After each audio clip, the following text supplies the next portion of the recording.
Did you get your message yet, Randy? I'm staring at That it. we're live yet? I'm sure we'll be live at some point, right?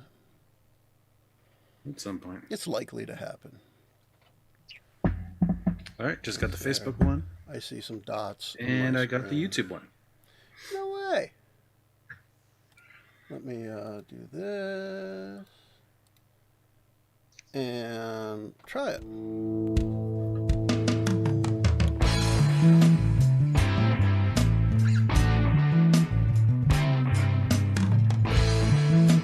That's some killer bass.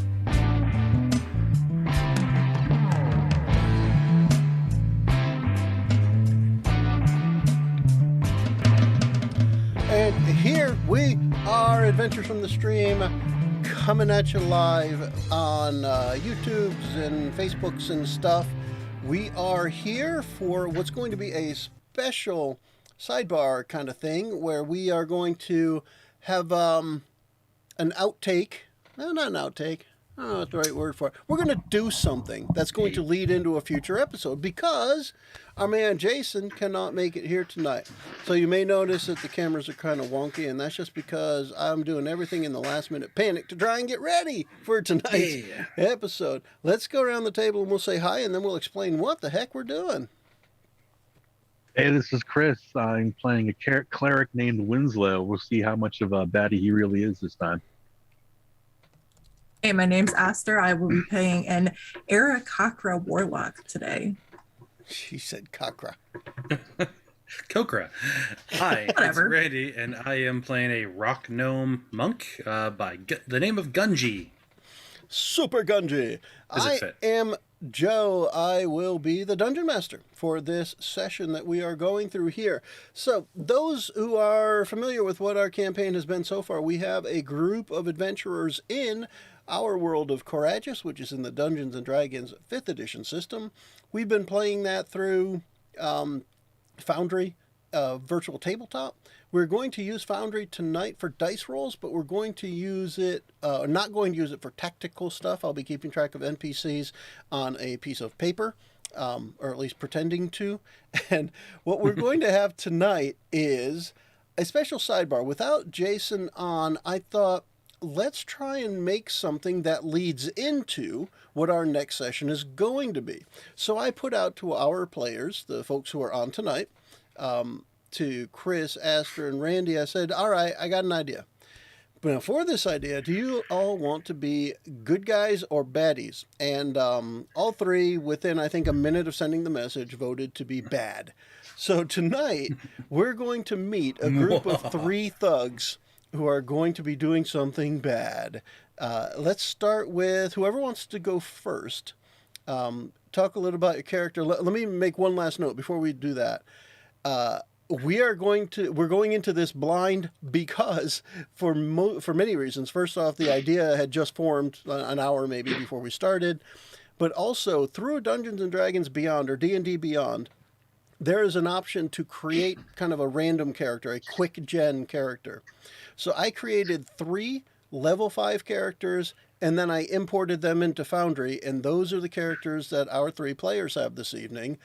None of us had looked at the characters before about 15 minutes ago. So it's going to be a learn the character as we go and make up the character as we go. With that, let me turn it over to whoever would like to go first. I guess I'll go first. I'll be playing a cleric named Winslow who used to work for Crimson Minotaur but got fired because he was trying to add in some of his storm magic into the ingredients, and they got kind of pissed off at him, and they fired him. And so now he's on like a retribution tour to like get back in any Crimson Minotaur, business that goes on in the world. Although he does not work for Fiendish Energy Potions, he kind of doesn't care. Yeah, okay.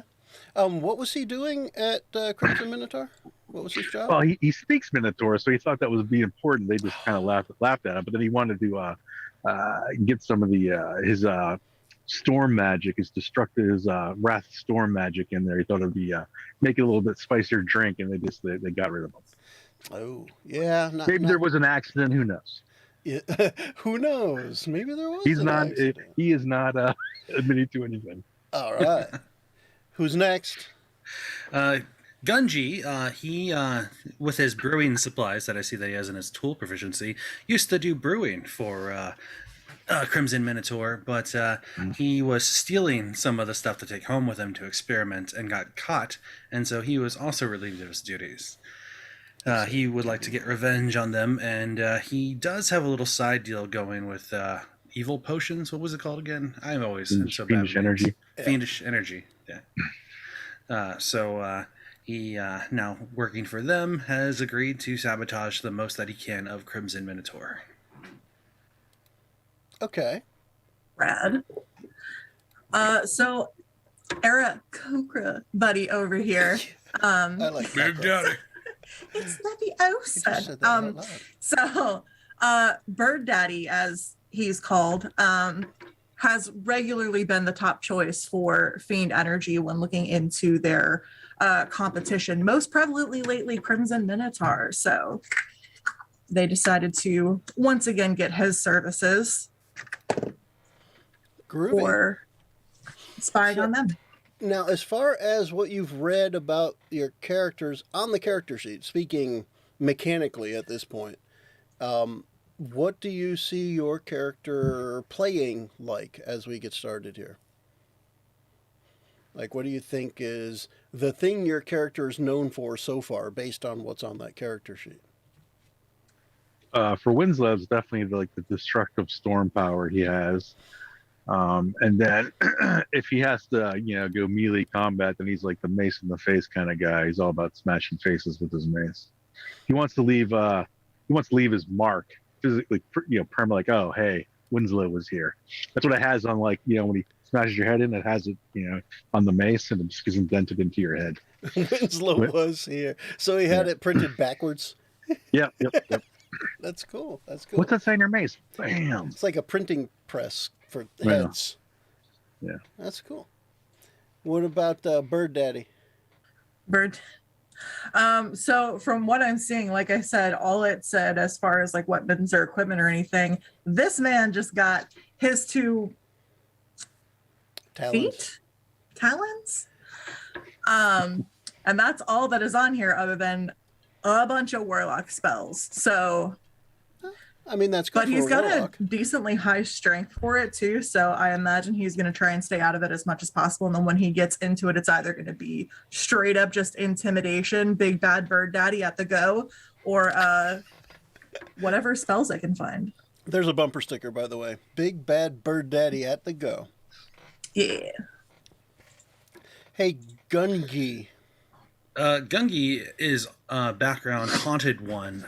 So something in his past has recurring nightmares, or he sees shadows or something. I want to say that the moment that is haunting him is that he had made an adjustment to Crimson Minotaur that ended up poisoning a bunch of people, and it may not have killed many people, but it was enough to haunt him to where he tried to stick to safer formulas. So it sounds like the three of you have a background with Crimson Minotaur, not a good one. No. Sound about right. Of these three thugs that have been together for a while, who's kind of the boss of the group? I would like to think Gunji, with his intelligence of 18 and his strength of 6, will either let his brain do the talking, or if not, his fist will do the talking. Or maybe he's smart enough to know not to be the boss. Maybe. Maybe he'll be the voice, but he won't be the lead. Okay. So the group is solicited on the side by somebody who does not admit to being a representative of Fiend Energy Potions.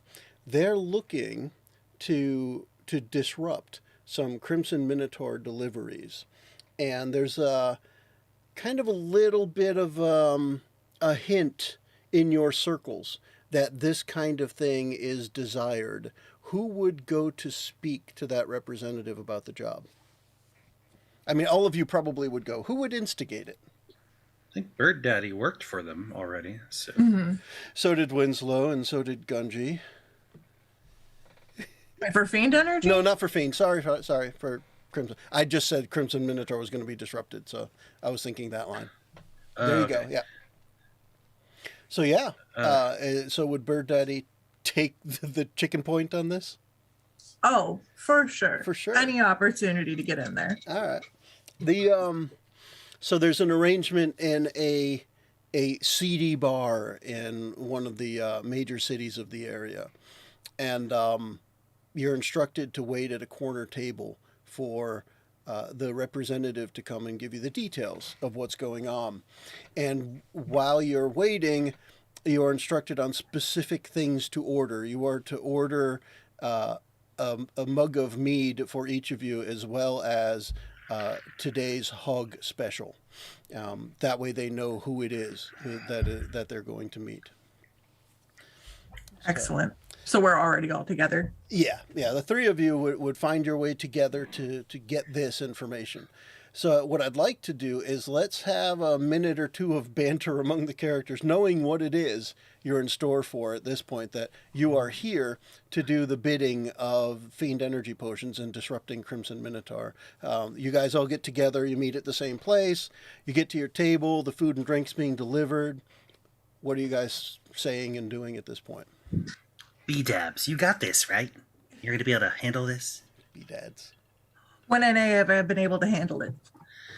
Well, there was that one time. In bird camp? Gungy, listen, baby, we don't talk about that. We don't talk Okay. about that. Okay. What did fair I tell enough. you? I will not press the matter. How about you, Winsy? What are you thinking?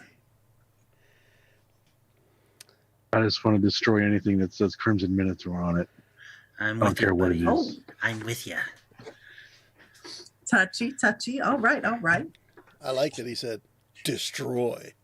There's no question there. It's not like, maybe tip over a soda machine here or there. This is a destroy. So after a few minutes, somebody who was sitting at a table next to you, kind of listening in, you see, turns and pulls his chair over to the table that you are all sitting at. And this is your complete nondescript guy. It's a human, brown hair. He's wearing tan clothing, looks like any villager, and completely mistakable for anybody else. He comes in up to your table while Winslow has to go use the restroom. That's my way of saying Chris had to step away while this conversation happens. No, Winsy, what are you... Oh, man. he'll be right that back. guy. I swear. And he says, well, I'm glad to hear that you guys are up for the task. How about we take down a Crimson Minotaur delivery? Very straightforward. I like that. Well, that is what you're here for, isn't it? Do you I'm here for a lot of things. You question Bird Daddy? Because that's a mistake. We are going to get this done. You can count on that. Well, there's a substantial wagon with several casks and bottles and cans of that filthy swill headed to several towns off to the west. We want you to take them out for Fiend Energy. But don't say you're doing it for Fiend Energy Potion. Wink. Wink, wink. And you will be paid most handsomely. Seems appropriate. How substantial are we talking here? Oh, we're talking about plenty of money. If you can disrupt this shipment, there's probably a good 1,000 gold for each of you in this deal. We're really looking to make some inroads into these little towns, and if we can disrupt the Crimson Minotaur delivery, we'll be the only game in towns. In towns. All right. How many guys are we talking here? Well, it's just you three, and I think the Crimson Minotaur goofballs are only hiring maybe 4 or 5, so it should be pretty easy for you. I think we can handle that. What do you think, Gungy? Oh, yes, for sure. They won't see me coming. Now, if you need any supplies, we've got somebody who can hook you up at the general store. Just go in and ask for Billy. Billy. Billy. I should call him. That guy owes me money. All right, remember, B-Dabs. We got to talk to William. Billy. All right. All right. All right. Let's be Listen, fair. guy's Now, sensitive about his name. I'm not going to touch it. Me neither. So this guy is not somebody that you would associate as being under the radar. So it may strike you as odd as he starts to turn away and he says, "I was never here." And he turns away and just kind of blends off into the crowd. Now, what happens if we fail this mission, you think, B-Dabs? We're going to get paid one way or the other. Let me tell you that much. Cool. So you guys, of course, Winslow will be in on it. Anything to destroy Crimson Minotaur, right? So you're able to gather your own belongings easy enough. Is there anything you can think of that you might want from general store? General provisions, maybe a simple weapon or something here or there. If there's something you think you want, we can go over there and not talk to William. I don't know if I'm the only one, but I don't have like armor or weapons or same. anything. Okay. So yeah, Yeah, well, probably that. For Monk and Warlock, I don't think you would have them. I guess for Warlock, you could have leather armor, right? It says armor proficiencies and light armor. Yeah, I think leather armor would work, so I can do that. I mean, I can. Let's go ahead and talk to the shopkeep, and let me get that stuff set up. Want to get a leather jacket? A leather jacket. Would you be looking for anything specific? I mean, technically, what I'm going to do is I'm going to add leather armor to your inventory, Excellent. and I'm going to equip it, and just let that happen. But let's play it out. What would Gungi want? While Chris tends to the home front, let's play a couple of these things in here. Yeah, I was reading up also a character that benefits from unarmored defense. Of course, nothing was put into Dex and Charisma or Constitution for the most part. Well, Dex is okay. It's random. Yeah. I'm the smartest monk you'll know. Exactly. A monk that maxed intelligence.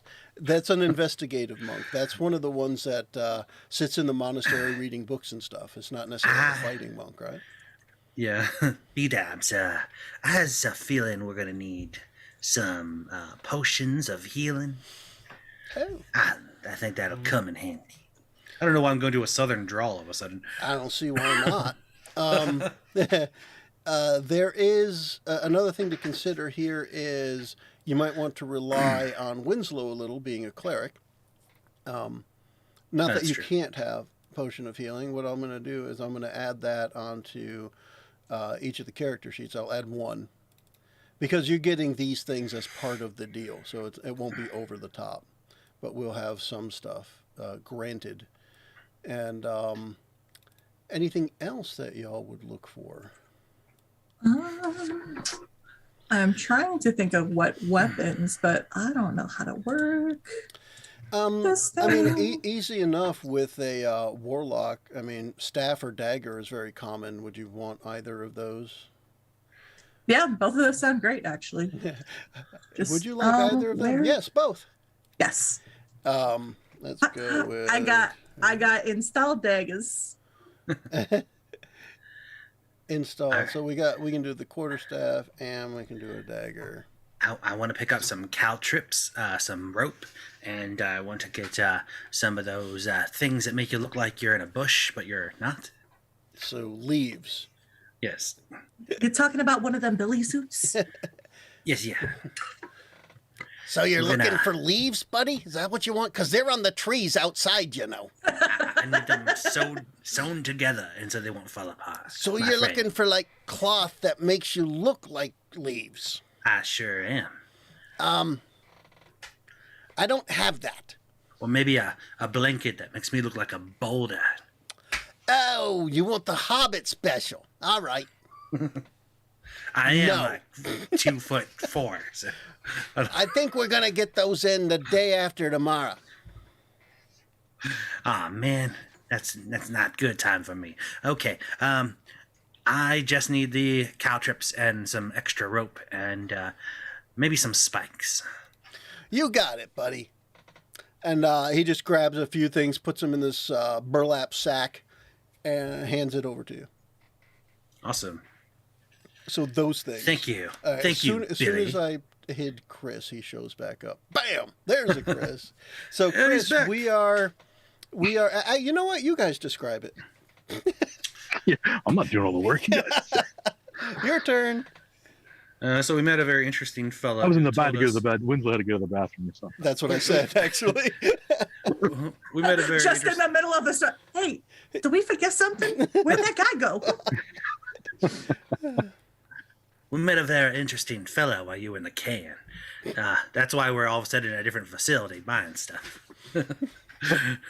He told us about this shipment that's coming in. We got to stop these carts from delivering the Crimson Minotaur. What? You said Crimson Minotaur? Minotaur. I said Oh, yeah. Crimson Minotaur. He But did. You know what I mean. It's Crimson all right. Mentos, right. Got it. Insert personal grudge here. Yes. How many carts you talking about? What'd he say? 2, 3, 4? He said one substantial cart. One substantial cart. There's going to be 4 people, maybe 5. Yeah. Plenty of Crimson Minotaur in casks and kegs and bottles and cans, enough to suit 2 or 3 towns along this distribution route. We're going to break some casks, and we're going to put these guys in cascades. Cats. We're gonna break Yeah, some we're cats. gonna spread the Crimson Minotaur to the 4 winds, We're going to spread some crimson, all right. like the way you think, Gungy. Crimson Minotaur. Gungy. Is it Gungy? Is it Jungy? Gungy? Gungy. Think grunge, but gungy. Dude, it's pronounced All right. Fred.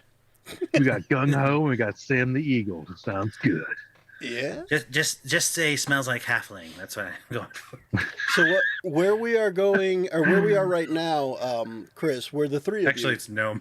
But still. Bird Daddy, Gungy, and Winslow are in a nearby store near to the tavern that you started, where the rep who is sending you on this anti-Crimson Minotaur crusade has told you Alright. to go speak to Billy for any provisions you may need before you head out. And Gungy has gotten potion healing potion. I added 1 to each of the sheets. I know you're a cleric. I told them they should be depending on you too, possibly for Yeah. healing. But and Too then angry to heal He anybody. says, grinning. Bird Daddy grabbed a dagger, quarterstaff, some leather armor. Gungy also asked for some caltrips and rope and some other Spikes. assorted things like spikes. Oh, yeah, I should probably get some armor. What kind of armor would you like? Full Chainmail. plate. Because I'm just gonna add it to the sheet. There's no reason not to. Yeah, at this point. chainmail would make sense for Let cleric. me, Gungy wants to drink all of your potions of constitution. yeah, and this is all part of the deal. The other thing that was mentioned, Bird Daddy asked what the going rate was for this type of job, and the representative said that it would be very sweet, to the tune of, if you were able to successfully perform this disruption to the Crimson Minotaur chain, it would be 1,000 gold pieces each to get it done. That's amazing. Yeah. I don't do it for the money. I will absolutely take your portion off your I hands. mean, I'll take the money. I don't do it for the money. All right, so chainmail's on there, and I actually put your armor class up to 16. That's a little better than 12 or 11, whatever the hell it was. Excuse me. Yeah. What about a shield? Would you be using a shield? Yeah, he would. Yep. All right, let me just add that, and that'll put you up to the 18 there. Okay, so I think our characters are now equipped to handle the task. So a little bit more that he would give you, and as we didn't cover this while he was sitting at the table with you guys, but he did mention that it's a road headed west, but he does give you some more specifics on the way. If you leave the city you're in, head out to the main road that heads west. You've got to travel that for a half a day, probably have to camp overnight, and then sometime during the next day, there is a road that goes from one of the suburbs through 3 small towns. And that is where the road where one of the suburbs is, or where the suburb is where that distribution point for Crimson Minotaur is. That's where the wagon should be leaving from. And they want you to, as he kept saying, practically in air quotes, disrupt the shipment. They want you to disrupt the shipment far enough away from the distribution point that nobody sees it happening. And we do not want to leave any Fiend energy potion fingerprints on this. That's not a problem for me. Yes. I don't have fingers. I won't leave any nub prints. All right. I will It's my only signature across people's faces. only leave palm prints. There you go. I can't do that. What is all this like chicken scratch? Shit. And literally chicken scratch. Yes. I'm gonna move this over because I'm gonna switch us over to the place Like, where we're Bird gonna Daddy, I roll. want my breakfast. I'm gonna give me 2 eggs. Oh yeah. You can definitely have food. Anything bird related you may eat. Bird Daddy, do you like to eat chickens? Is that like cannibalism for you? How's that work? Cannibalism. So I didn't even know the meaning of the word. birdabilism, something. All right, I'm making Chris the right size ish here. All right, so we have, this is just again our views, a view where we're going to be rolling the dice. So that's what this screen is up here for now. But it is going to look kind of like this. You're out on a trail in the woods, and describe to me and do this as a group. How are you going to set up to disrupt what is likely a couple of guards, a wagon being pulled by a couple oxen with a whole bunch of Crimson Minotaur? How are you guys setting up for that? All right. How many wagons were there? One. But as it was worded, it's a substantial wagon with enough to equip a couple of 2 to 3 small towns with that swill Crimson Minotaur. And it's being pulled by oxen? Yeah. The wagon is being pulled slowly. It takes them a couple of days to go through their route, but it's being pulled by oxen, and there are usually a couple of guards on horseback that go along with it.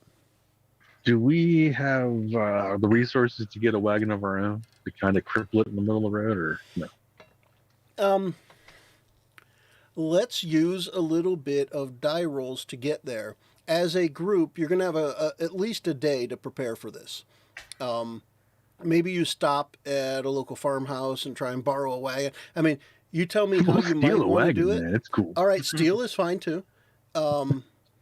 If you're going to do this as a group, who's going to be the one doing the stuff? Because we're looking for rolls at this point. See how successful you are at stealing a wagon. I'm pretty good at stealth, I think. Although, There is no wagon theft skill, damn it. yeah, I got some decent stealth. I Plus missed 4. 3.5 so much. I had a skill for everything. And no, I'm kidding. I don't miss 3.5. You guys want me to steal the wagon? Bird Daddy's pretty good at stealthing around. All part of learning the characters on Nobody the fly. wants to mess with a big bird stealing a wagon. I The can farmer's like, investigate, you can have it. but Bird Daddy can be real stealthy until he's not, and then he just uses intimidation. There you go. why did they? Nobody Arcana, wants to get really? pecked in the face. Yeah. That bird daddy. At least Nobody there's- wants to. Bro, are you trying to steal our wagon? Listen, we were never here. We're not going to talk about it. Peck your eyes out, kid. Aster, go ahead and roll me stealth, I guess. I mean, if you're going to sneak out about it or sneak around about it. I mean, this is where I think if you guys want to describe a whole scenario, like maybe you go up and club the guy and take his wagon and you don't bother with stealth. Now, you tell me how you want to do it. I don't have anything against the farmer, you know. Okay. I'm only clubbing him if he gets in the way. So is this the kind of thing that you would go do it at night then instead of during the day? That makes sense. Okay. That would make sense. Okay. So let's say that, and let's do it collectively as a group. What each of you roll a stealth roll. Sweet. Can't Let's wait get to mess 3 this up. rolls right off the bat, or the bird. Oof. Get that crappy roll out of the way. All right. So bird daddy's Did it stealthy. roll? It didn't roll. Winslow is not stealthy, but then stealthy. So you got two. Yeah, why did it roll it? I don't That's know. weird. It's like it took the roll when the die got hit. That's kind of funny. Odd. I only That's rolled kinda it neat, once, or I hit the button. But with that, I mean, especially going in at night, you guys are able to grab a wagon. Technically, in this case, like a rickshaw is what you're able to grab. Because I mean, this guy, the farm that you're able to ransack at night doesn't have a full wagon. He just has, it's like a big wheelbarrow that you hook up to a horse or a human kind of thing. Yeah. Yeah. That type of thing. We are taking this one to the bigger one, right? Yeah, you can use that one to get to the bigger one. But that, to what you were saying, I think, Chris, to begin with, it's something to disable in the middle of the road, that would work. Yep. Okay. We are not going to need this anymore after this. Yeah. Yeah. Okay. So, describe sure how you're okay going with this. to describe how you're going to set up for the encounter. Well, I'd like. Go ahead, Randy. I was just going to say we definitely want to look for the closest isolated area, that we can. Well, not closest to the town, but the best isolated area that we can, where it won't be too close to the town. That's what I was trying to say.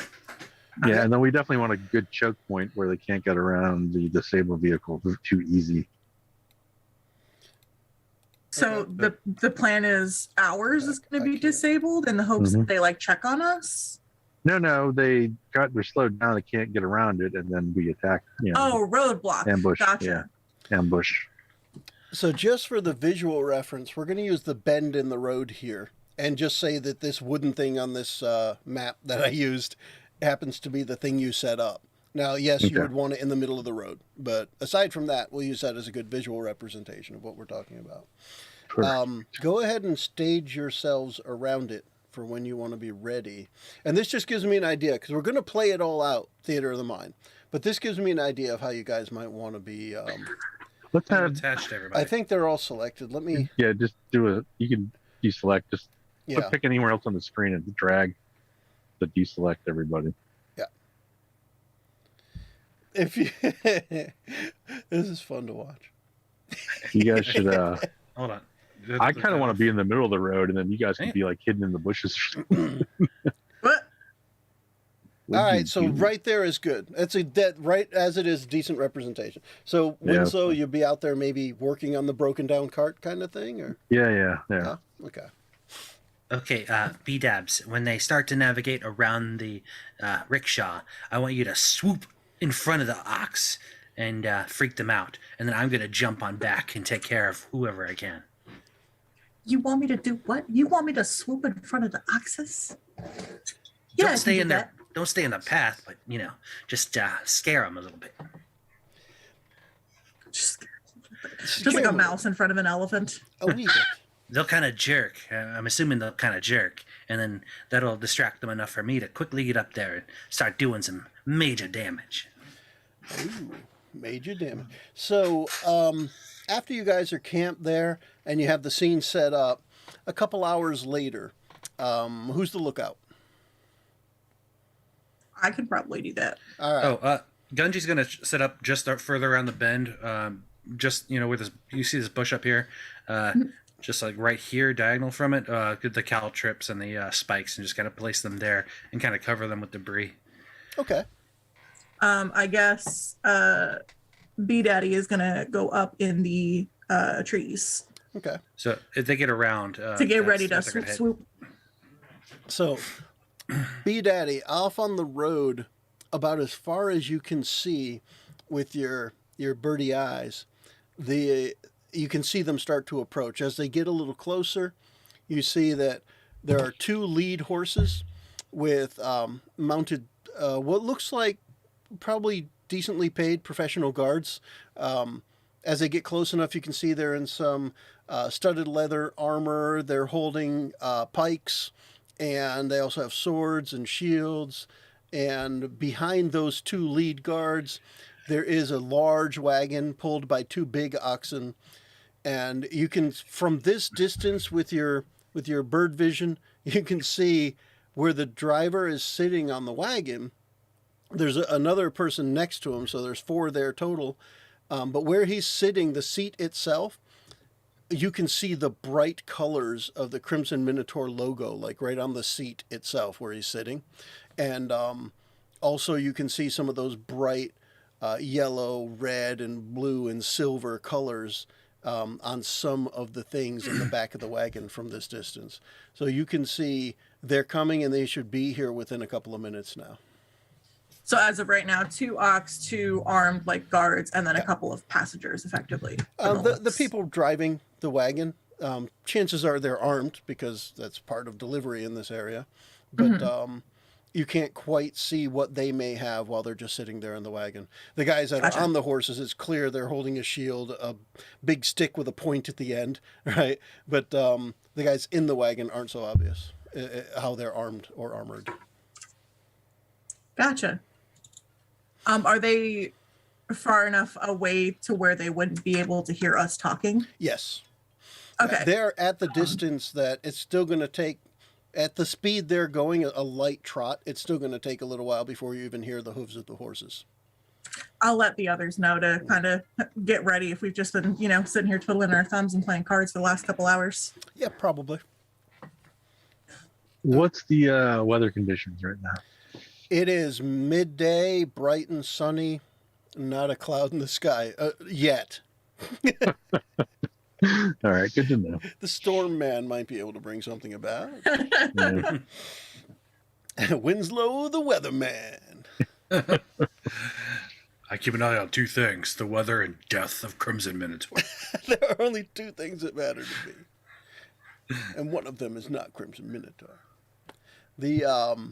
All right, so your plan to get started is so first off, Gungi, you had set up that spot, and did you set up the spot with the spikes and stuff on the road or slightly off the road? They were on the road, and then he set like a bunch of like leaves and stuff like in that area, and like further beyond and further towards where they're coming from as well. Okay. They're getting closer. So, B Daddy, did you have any final words for your group? Just get ready. We will not go quietly into the night. Well, into midday. Bird Daddy says, "Swoop, there it is." Oh, that's not bad at all, Randy. Not bad at all. Yeah, way better than it sounded. Definitely. Okay, so at the point where B Daddy comes over and tells you guys that they're headed in, and you start to get ready with your plan, is where you can start to hear off in the distance the thudding of the hooves of the horses, and within another half minute or so, you start to hear the squeak of the wagon wheels as it's approaching down the road. You still have a little bit of time to set up, and any last minute preparations. What might that be, if anything? So when exactly are we wanting the swooping to happen? Because I imagine the big distraction is going to be Winslow like working on this cart, right? What I said was, when they start navigating around it, just swoop right then. Gotcha. If they decide that they're, what, I'm just not going to deal with this today. Gotcha. Yeah. So you're going So to that'll be enough time to go where Winslow's pretty much at to jump onto the back. Okay. That should be enough room. Okay. So If not, he'll make adjustments as needed. they reach that spot, and we are going to let's just roll some initiative for you guys, so that we have an order to keep. Yes. Once we get that started, No combat counter yet. yeah. Let me. I'll hit a plus. Now we go. Try it. Right. All right. The best I can do. That's the best I can do. Literally, right? Yep. And the way we're going to play this is we're going to do you guys in order, but I'm going to insert a bad guy after each player. All right, and I'll probably have 2 acting on the same. So I'll have a guard, another guard, and then the 2 guys on the wagon, and we'll just alternate. So Winslow, technically you will be up first. As that wagon hits that corner you can see them. We're going to kind of skip you as we go to Gungi. You have your stuff set up. Yeah. What is it? What was your end goal for it, so we know what we want to roll to make this happen? I mean, do you want them to do what? Those were a last-ditch effort to slow down the cart, or at least freak out the animals if they stepped on a spike or caltrop or something. So is that going to be before B Daddy swoops in, or what? It was going to be after. So After. if we you want to attack them fail to stop before them with then. that swoop, then if they try to run, then that would also be a last-ditch for them to get tangled up. Yeah. How do I roll initiative for a character that's not assigned to me? You should be an owner. What happened when you tried to? When I tried to hit it initially, I hit the roll initiative button and it just didn't do anything at all. What if you select your character then? It's in there with a 5 initiative. Hey, 5.12. Yeah. Yeah, they all rolled at once, pretty much. Oh, okay. I think all of them are still selected. I think The thing is, you might have to actually select your character, like highlight your avatar. Yeah. Because so you make sure you can see your hit points listed, and like your utility bar actually has your name on it. You know. Yeah, the utility doesn't have like a name on it. It just says like roll initiative rests utility token. Yeah, because if I click on Bird Daddy, it switches all my things to Bird Daddy. You know, if I switch back to Winslow, so make sure you have Bird Daddy selected. Yeah, And then you should actually Aster, get everything. do all 3 of them have orange around them, like on the previous? So then they're all selected. What happens if you right click elsewhere on the screen? Do they get unselected, deselected? Nuh-uh. Not They're all selected? still orange. Just drag, go pick a blank spot of the screen and drag, See and what then I'm it should doing right deselect there? them all. Yeah, do Oh, that. cool. And that Okay. should deselect. And then just select Bird Daddy for yourself. Just keep the orange on Bird Daddy. Got it. Although they all got selected again on my screen. Well, it doesn't Whatever. matter as long as you don't roll anything. Yeah, I'm not on that one. I got to roll as the DM side. Okay. So with all that in mind, we're really going to let me hit begin combat. Winslow's ready to drop bombs. So What? technically, we're going to be starting with Bird Daddy. Hey. And let me put this up here so we can see that. And I'll go back to here. Okay. So, Bird Daddy. Now, the whole time we've been saying, because Gungi said, I'm looking because Randy changed it to Gungi. Just, phonetically. That's cool. So Gungi said that we're going to have Bird Daddy swoop in. What does that mean to Bird Daddy? What you doing? Oh, legit, like straight up, just stretching those wings and just going straight past as fast as possible and then into that bush over where Gungi is. So this sounds like a good opportunity for maybe, what, an intimidation? Sounds like it. That sounds like the kind of thing that that I get out of that action. Do I get an advantage because I'm a big bird coming out of nowhere? Yeah, I mean, technically it's going to be like a surprise type of thing anyway. What? They're just delivering them some Crimson Minotaur. Good thing you got advantage. Oh. Average. Mm-hmm. It's better than bad. So you're able to swoop through. Describe that. So you said out of the tree into the bush on the other side. What, which tower are you buzzing, Maverick? Which tower are you buzzing?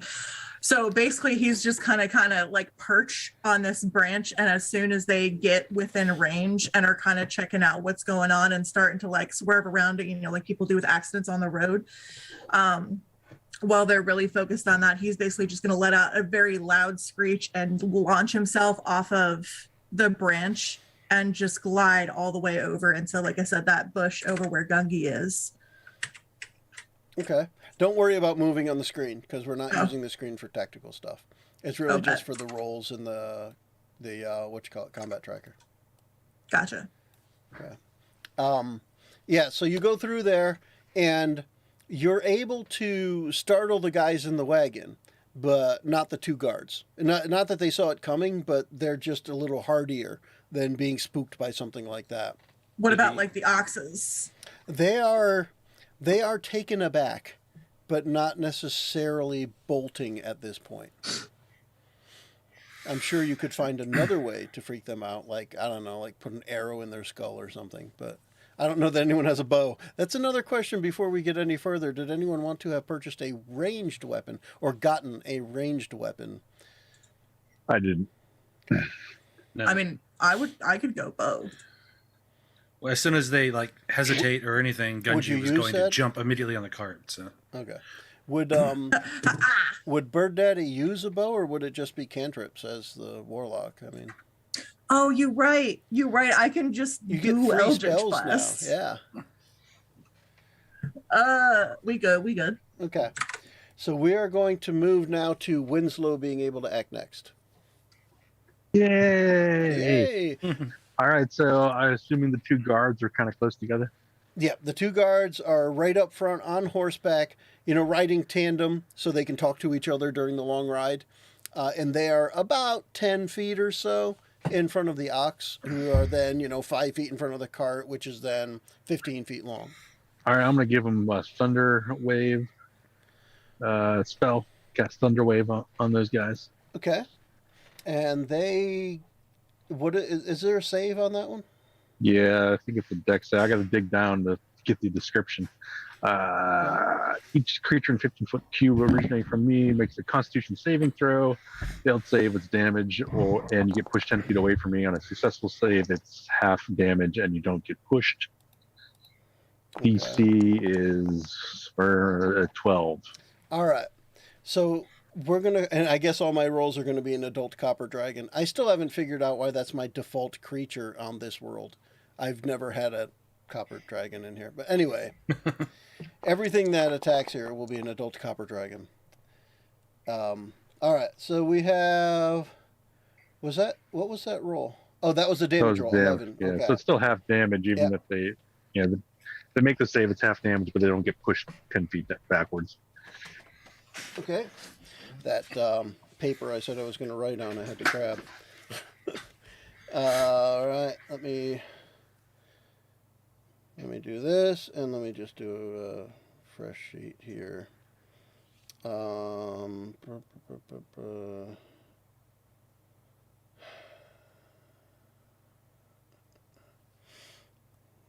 that. Do that. Okay. So it looks like those guys made the saves.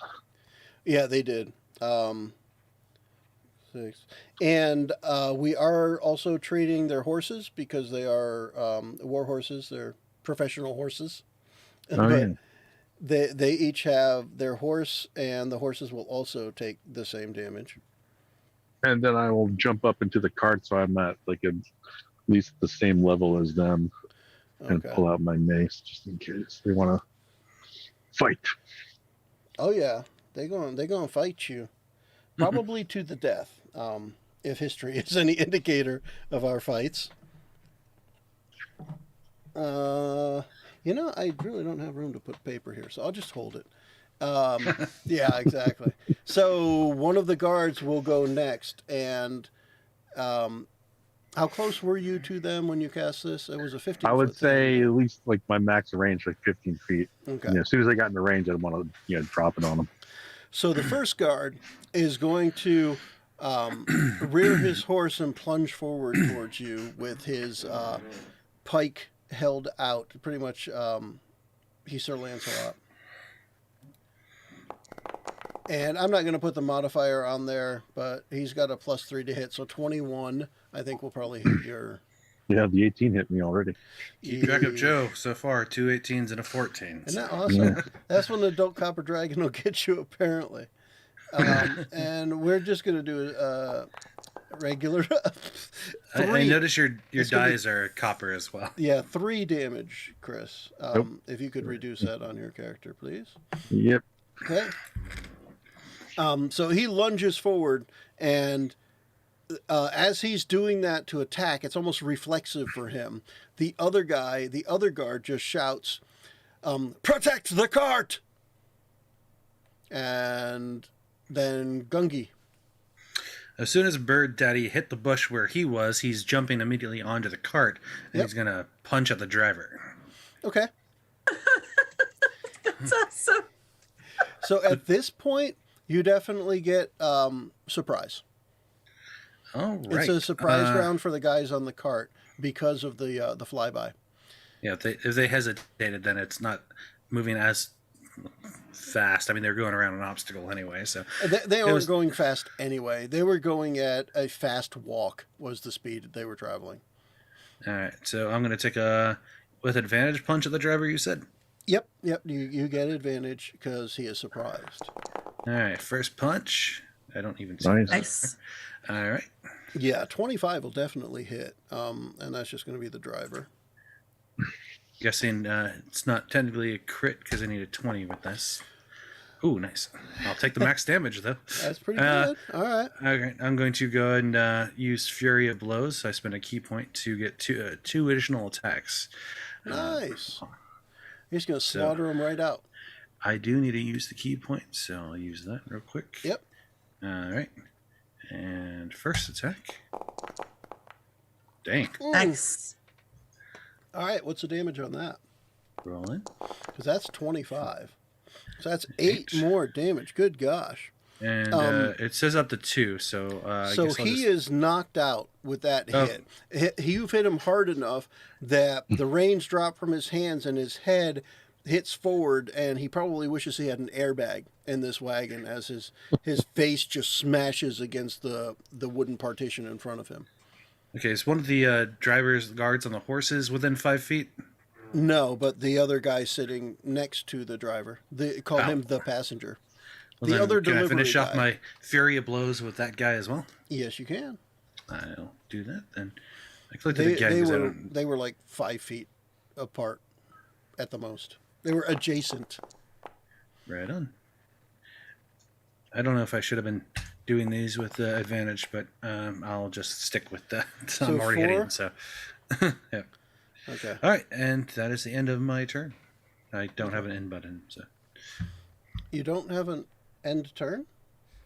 Not a button. Oh, wait, I didn't open the thing. That's There right. you go. Okay, there we go. I'm off my Okay, game. so then. after Gungi, Hey. the second guard will go. He has now heard the commotion in the trailer, the cart behind him, and he turns and he jumps from his horse and drops his pike, takes out his sword, and he goes towards Gungi here. He's going to take an attack with disadvantage. Disadvantage. Not what I meant to click. And I'm just going to say disadvantage because you are behind his two guys, and he's kind of just trying to jump up there and get you with his sword while he holds his shield at the ready. Okay, that's fine. Not so good. So, so they get a +3, so 8 is not going to hit. You have my low 13, then it's not hit me. So he continues with his message of protect the wagon. This stuff must go through. I did notice I also have an extra attack I did not notice, but I'll keep that in mind for next turn. All right. Yeah, at 5th level, you as a fighting type should have 2 attacks, and then Flurry of Blows will give you the 3rd attack. Oh, cool. I also have Stunning Strike. I'll keep that in Yeah. mind, too. You are a stunning guy, Randy. B-Daddy. Just as a note, looking through all this stuff, I think that it's really funny. I understand that this was randomly generated, but this Aarakocra definitely has fly as a spell along with spider climb. So Why not? you know what this bird needs? Uh, I know he can already fly, but let's make him like fly. yeah, but with the spell, you can fly without using your wings to impress everyone. Look, mono hands. And also, fly you can cast on others, I believe. So that also helps make it helpful. You can have a squadron. It's just a funny sight. It gag, is. that's It is all. pretty darn fun. Okay. It's what's all for the B-Daddy up espionage. to? So exactly. So the guy that's right here hitting on Gungi is one of the guards. He tried to, but yeah. Okay. Also, apparently this character is like kind of necromancy built. Okay. If it talks about creatures in an area, is that everybody or is that enemies? I mean, creatures is creatures. It's a tricky one because a lot of times when it's something to include allies, it will say allies, but creatures, it may be. What is it? Well, so like this one says, tendrils of dark energy erupt from you and batter all creatures within 10 feet of you. Yeah, Yeah, that would creatures means include- everyone in the aura, and then target, I think, is what's Yeah. just. That single would target. include other player characters. Hit me. Like, But you can probably Alright. angle yourself in such a way that you don't hit somebody else. B-dabs, do the thing. let's do the thing. Dab. Okay, let's see.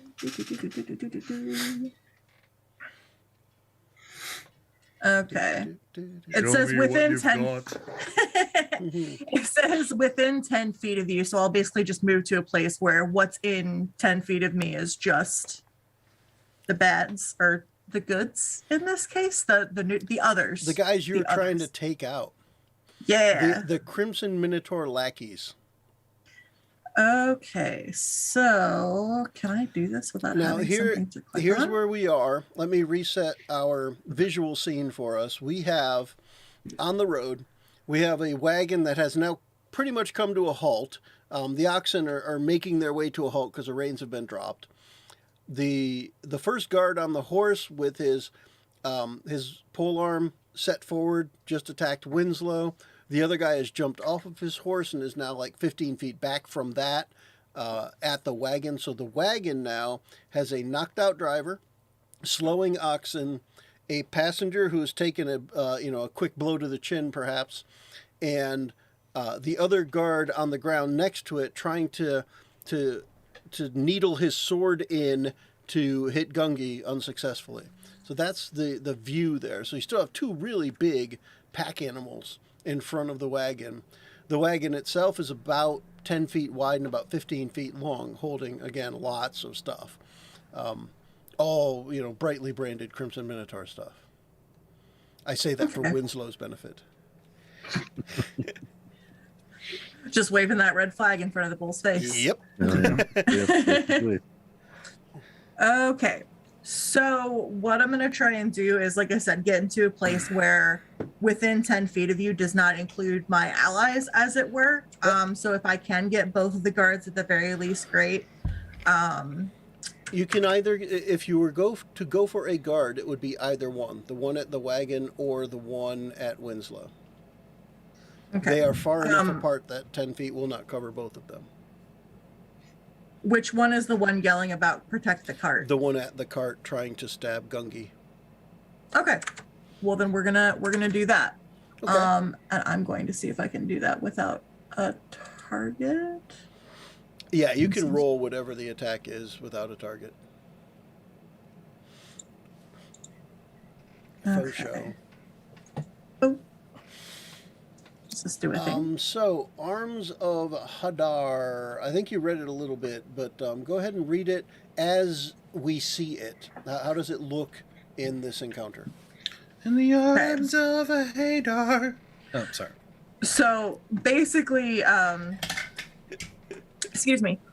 With this, what's going to happen is this guy is frantically screaming, protect the cart. Like, this has got to go through. Yep. As he's yelling and trying to, get ready to protect the cart and is going at Gungi, these dark tendrils just slowly start coming out of the ground and basically just grab him. And so with that, it'll make him make a strength saving throw. I can do that. Let's, I'm going to give him a +3 to this. 11. I'm guessing your DC is higher than 11. I think so, Yeah. yes. At 5th level, I'm saying it should be somewhere between 12 and 14 would be my guess. Hey. It would be under spell save DC. It says 10. Oh, Oh, spell DC is 10. Well, I guess he made it. Does he take half damage on that? I keep let me forgetting go these back. characters probably aren't optimized. As a warlock, your highest stat should be, what is it, charisma for a warlock? Yep. Defense save. And it is not. Oh my gosh, this warlock has an 8 for charisma. Oh yeah. Thanks, Horrible. random generator. Oh my! You probably would have done better with a bow, but I talked you out of that. So there. It's fine. It's fine. Yeah. On a successful save, creature takes half damage but suffers no other effect. So it'll still be a d6 of necrotic damage. So go ahead and click the damage button. We'll see what that is. That's funny. It is fun. And now, if I remember right, there was a thing on the Oh, on that's the- right. I'm a higher level now. on the quick generation of the character. There was a slider for like min max or max stuff or whatever, and I left it off. And I bet you it would have just put the appropriate stat as the maximum stat. It was more truly random in this way, which is tricky, but it's a one shot, and these are easily disposable characters that who knows may return in the future. So Oh yeah. Ain't nobody disposing the bird daddy. Let's get that straight. there you go. For sure. So it'll be 11. And now the other thing that I would give you here, and remember as I say this, you are not a good guy in this scenario, and you are here to wipe out the shipment. You could also get his horse in this. Yeah. Okay. Yeah.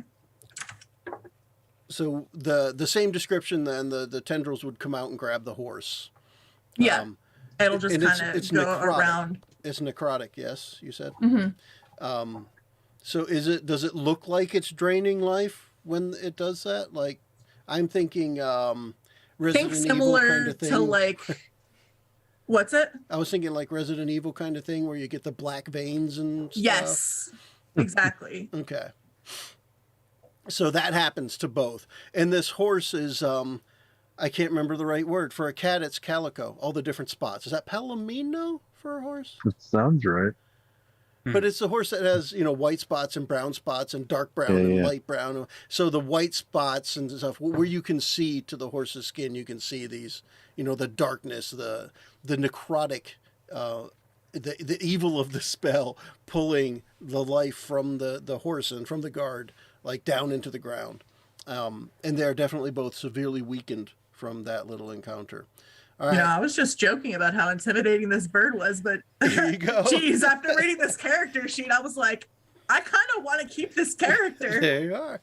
All right, Bird Daddy, go ahead and end your turn unless you had something else. I think we took care of a move and an action. Yeah. All right, now after Bird Daddy goes is when I'm having the guys on the wagon go. So the passenger quickly grabs hand crossbow from the seat beside him, and he picks it up and raises it and points it at Bird Daddy, and lets a little arrow fly, or a little bolt, or a little. Oh, that was a 1, and it flipped over to 7. However, it was a 7, so that goes wide. He's got a monk punching him, in the back of the head, and he's got one of his own guards trying to stab at the monk with a sword while he's trying to dodge. So he's a little distracted, perhaps. Winslow. How close the two guards? One moved back 15 feet. Are they within 30 feet of each other? Yes. Yeah, they're within 30 feet of each other. I mean, one All right. lunged towards you, and the other guy is now maybe 20 feet behind him-ish. That's fine. Okay. I will cast blindness on both of them. Now, is that a targeted spell, or is it an area spell? It's targeted, but I can get, as long as they're within 30 feet, I can get both of them. And do you only have 2 targets? Yes. Okay. 'Cause the reason I'm saying this is you've got the 2 guards and the passenger who just shot the hand crossbow, all within 30 feet of each other. Actually, the guard and the passenger are adjacent to each other. Well, so normally it's one person, but I could raise the level of the spell and do 2 Okay. people. So I'm just Okay. picking the guards. All right, so you can definitely try and hit the 2 guards with that. Yeah. So it's just a saving throw of, let me make sure, I want to say the Constitution again for this guy. Constitution save of 12 they have to make, or they're blinded. Oh, I got a Course. 12 and a 15. And I had Bird Daddy selected, so Bird Daddy did not roll those rolls. Let me re-roll as the adult copper dragon here and just make sure. It'd probably just be better. Oh yeah, that's Super a not. 20 and a 12. So still there. But I just wanted to make sure it wasn't Bird Daddy speaking on I'm going to behalf call of the bad interference on guys. the second one. I saw the die hit the second one. I'm gonna mace myself in the face. Winslow's feeling pretty useless right about now. That's a negative, Ghost Rider. The pattern is full. I will duck down into the cart so I have more cover besides my shield, just in case the crossbow guy decides to target me. This is the what you call it, the disabled the crap cart. Yeah, the crap cart. Exactly. Yeah.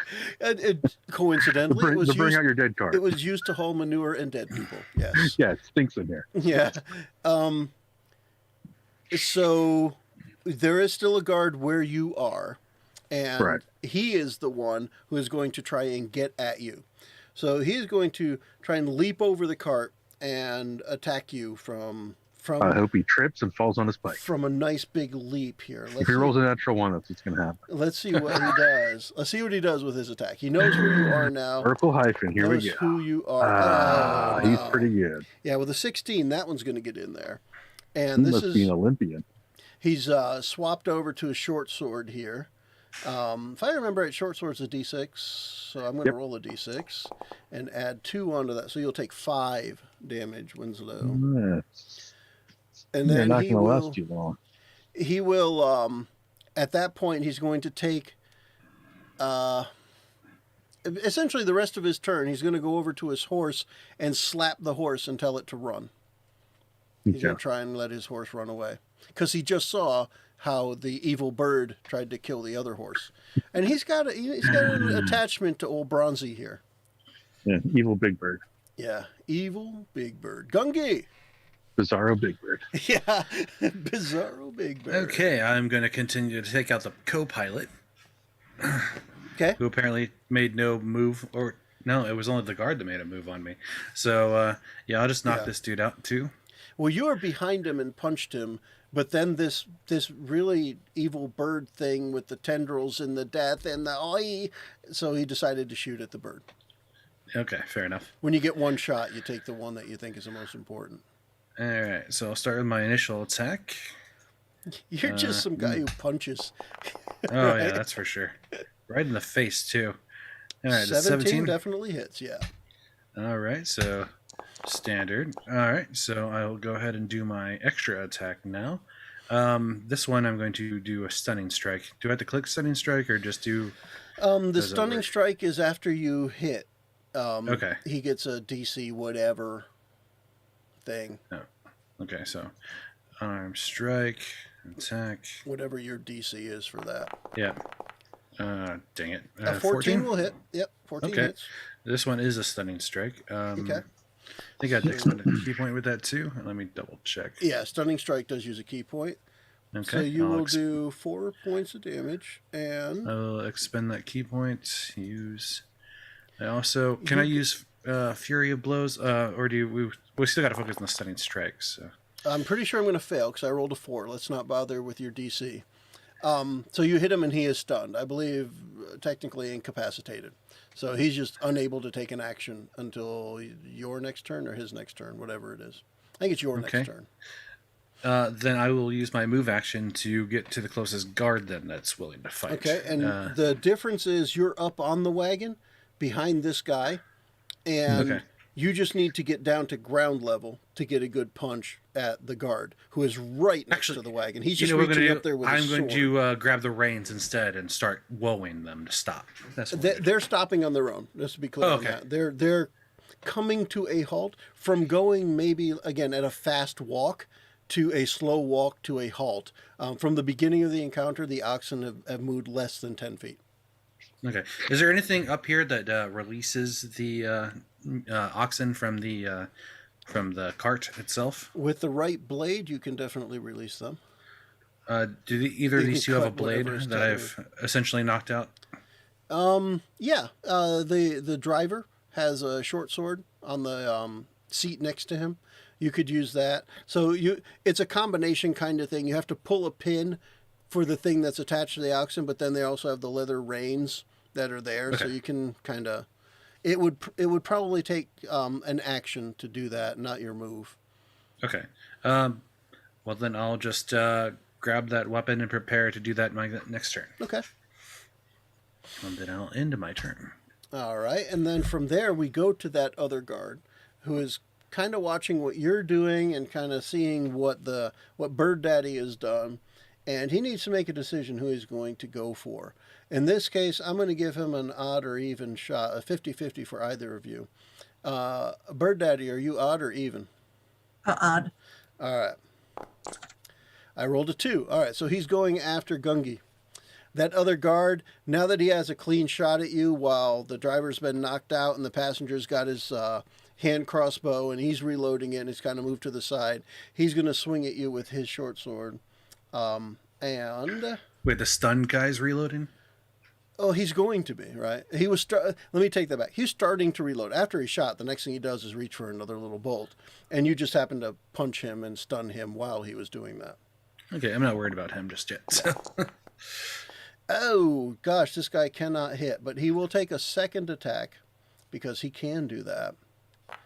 So that 4 will not hit. And then the 11, I don't think hits the monk. The monk, No, I'm at 13. I was going to say, monk can't get hit with an 11, no matter how bad your stats are. If so, the world is broke. It has nothing to do with the character.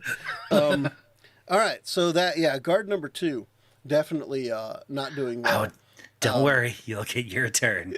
Yeah, soon, buddy. So he finishes up.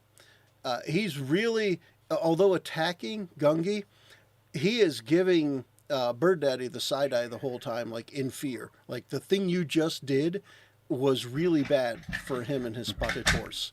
Well, no wonder he can't hit. He's not paying attention. He's not pleased with what happened. Now, Bird Daddy, is up to you. You're next. Excellent. It's funny. Excellent. Yes. I get it. You know, 6 of 1, half a Excellent, dozen. Smithers. No Okay. yoking about it. Alrighty. So I think we are going to. Who's that bird fella in Sector 3? That would be Bird Daddy, sir. Excellent. Me. See? Okay. Let's try some frostbite. Cause why not? Let's, shall we? Chillin'. Okay. Spells. Frostbite. Chilling like a chicken. This move might be foul. And this is gonna be it, dude, man. Still trying to hit on my sweet little baby G over here. All right, cluck him up. Dude, man. So the guard? Cluck him up. Can I have that as my What? Cluck him up, yeah. What is Catchphrase. what's the save on that? What is he saving against? Constitution? Dexterity? Okay. So that one is going to I be believe where did my cold, screen go? I Oh, believe cold. he failed. I just rolled a 1 to save. So he freezes in place. So now Okay. I just wanted to be clear here. You were attacking the guard or the passenger? The guard. Okay. So guard number 2 has had all he can stand and he can't stand no more. Your frostbite severely affects him. What does it look like? So, and actually this one's going to be interesting because I have another spell that's technically flavored the same, but in the spirit of the flavor and recurring theme that I'm seeing in this character, it's going to be a similar thing of just a big skeletal hand kind of comes up out of the ground and just grabs him, and it's just got like the frost and smoke coming off of it, and it just like pulls him down. Okay. So he ends then. He is out on the ground with the movie special effects of Mr. Freeze kind of thing, right? He's got little crystals on him, and there's that white sheen to him where he's frosted all over. I don't know if it bud. matters or if he will be able to do anything, but if he can, he'll have disadvantage on the next attack roll He will before have the end of the next turn. disadvantage on his death saving throws. Yes. All right, B Daddy, that was an action. You have a move Alrighty. if you want to. So all we've got left is one passenger. Well, you've got the passenger and you've got the guard, as well as 2 horses and 2 oxen. The passenger's stunned right now, so I think you may have Passenger's stunned. advantage on that. Okay, and what's the other guard doing right now? The other guard is probably about 20-ish feet away, right on the other side of the disabled rickshaw. The death crap rickshaw with Winslow, uh, trying to duke it out with Winslow and having very little success. Okay. All right, Bird Daddy is going to get right in this man's way and just kind of like step in between him and Winslow, just big bird arms just crossed, just staring him down. Nice. Okay. Give me just roll intimidation, please. It won't I'll technically spare be myself. an It looks action, but silly. I want to see how good you do. Big Bird, mess him up. Is that Bert? Pluck him up. Cluck him up, Big Bird. I was Look 'em up. closer to Ernie, I suppose. Anyone seen Ernie? Yeah. Do I get intimidation. advantage on this roll for being a big scary bird who just dragged his friends Let's down? say no, because you're not really getting the roll. I'm just asking you to roll it because I want to see how Oh. imposing you are. You already had your action. Ooh. No. So it's It- not well, too, it was. You know, It was an 18 for a second. he is too distracted with the death vines and then the death frost to really notice that you're trying to be physically imposing. He is more worried about the things that had happened already. Fair. Now he becomes unstunned at the end of his turn, so now we just go right to Winslow. And Winslow, you've got that other professional guard in your face who isn't living up to the professional label I've given him so far. He did stab you. Excuse me, he did stab you He's once. doing better than me, so Yeah. yeah. Well, you started by hitting 2 guards and 2 horses, doing 24 points of damage. So you didn't start so bad. No, it wasn't that bad. It was horrible. My damage was horrible. Well, you did half damage, but you did 6 points to Yeah. 4 different things, is my point. No, yeah. It was Yeah. substantial to start. If anything had not saved, it probably would have been more impressive. But, Well, yeah. of right, course. we have what we have.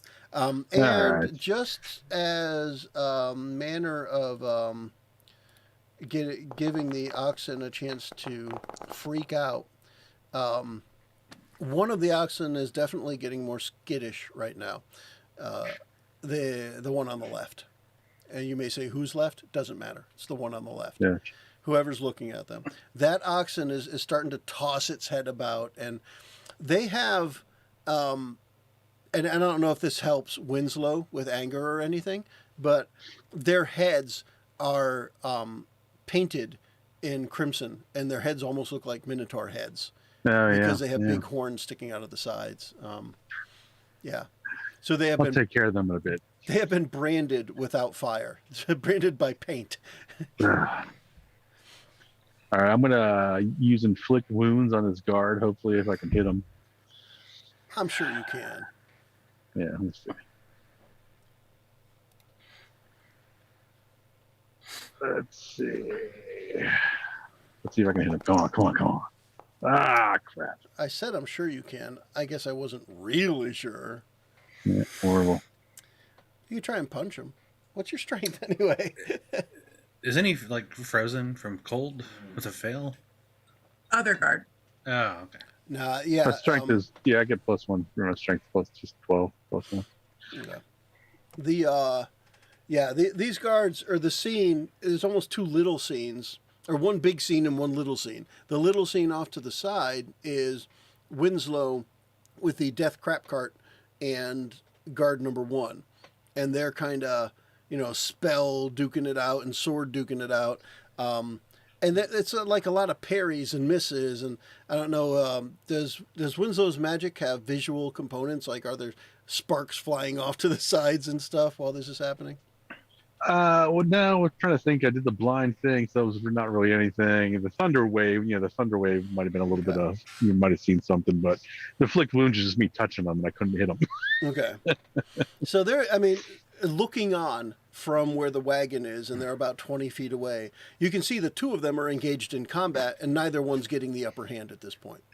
Yeah. It's just kind of a little back and forth. You see the short sword swinging around, the guy putting his shield up, and Winslow trying to get his shots in, and it's just a stalemate for 2 turns, I think, now.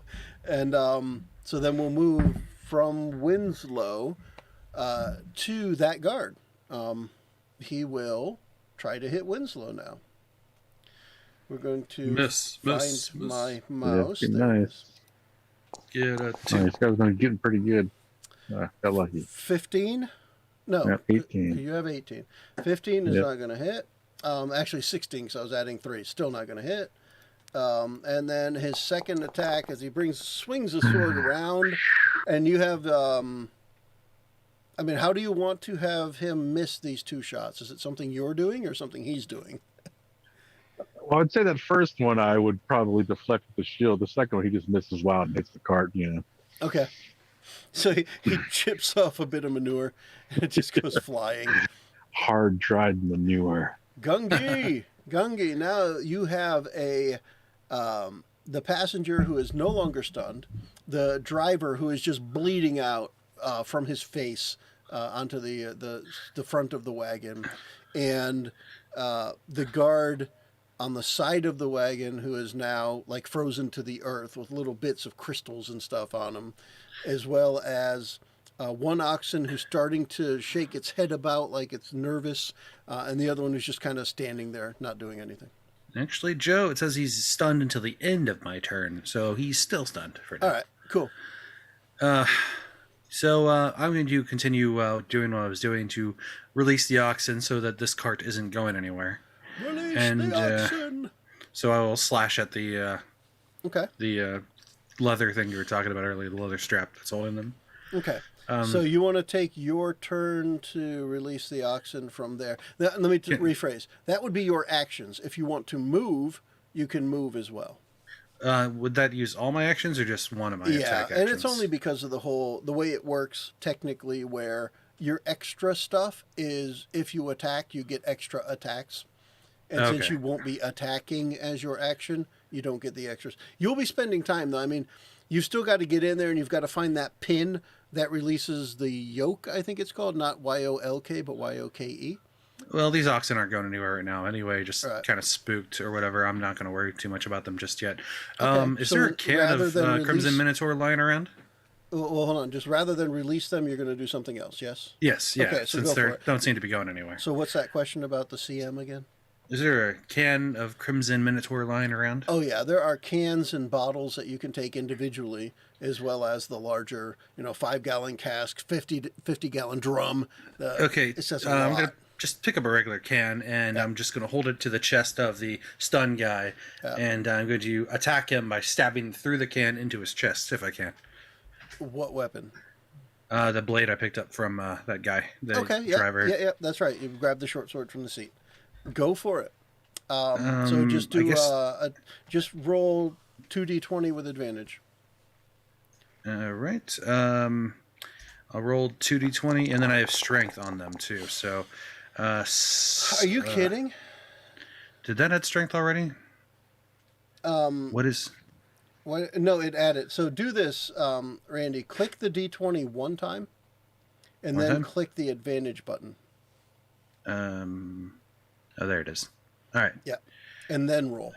And it Okay. won't add anything to it, but it'll pick the better of the two. Okay, so you're going to Okay. hit. His AC is 11, and you got a 10, so you get any plus is going to let you hit. So you're going to be able to hit him, and Okay.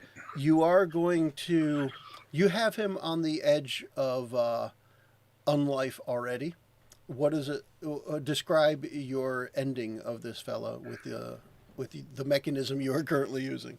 So your average monster can. That's what I'm imagining that he's holding up to send a message about what's going on. He's just gonna grab the sword, stab it straight through the middle of the can into the dude's chest, and then just let his body fall into the seat. Now, Chris, if you could speak as Allset for a moment, is Crimson Minotaur carbonated? I don't know if we ever got around to that. It's extra it- carbonated. So it is. So when this happens, this can should semi-explode. Yes. It's at least going to. Oh yeah. It's fine if it does. Okay. I mean, it sends a statement. I mean, that's to me. Oh that's yeah, the it's point, going right? everywhere. Okay, because I don't know if we had ever established that if it was fizzy or not. So yeah, extra fizzy and. We're working on a non-fizzy version. I got my guys looking at it. And the coffee version. What was it? Tusk said Crimson Black. Nice. It would be Crimson Minotaur Dark Roast. Yep. Okay. I guess he's gonna start you heading finish towards him. You the finish guard. Passenger. Yep. Yep. And that guard's like 15 feet away. So can I use my movement to get to him? I would have let the. I mean, he's about 20 feet, but yeah, you got enough movement for that. As a monk, I'm sure you've got. Even as a gnome, you probably have at least 25. Okay, I'll use my extra attack on that guy, as well as spend a key point to do Fury of Blows to get 3 attacks altogether. Nice. So I'll expend the key point. I will do. So describe what Winslow sees as the rock gnome monk comes charging in. Okay, so you see him hold up the can to the stunned guy, stab him in the chest with a sword, let go, watch the guy fall, and then immediately he's gonna like jump onto the cart, push off the cart with his hands, do a little flip onto the ground, and start heading towards that guard, and then just kind of draw his fist back and just be ready to start meleeing on this guy. Cool. Let's give it a roll. Does the guy see me coming? He's just as involved as Winslow in what's going on in either place, so you won't catch him by surprise. Okay, I just wanted to double check. Yep. The first attack. That'll hit. 23 definitely hits. All right, normal. 9 damage altogether for that first hit. And then I got my Fury of Blows hit, so I already spent the key points, so I'll go ahead and do the first Fury of Blows attack, which is 16. Okay. Does that hit? That does not hit. 16 will not hit. I'll expend my second Fury of Blows. Where? I already lost it. Word. Okay, inventory. There we go. I don't know if it's the second one anyway, but that's okay. Go ahead and do it. It says up to 2. So that'd be 4. Yeah, okay. I'll buy it. 20 will hit. Okay.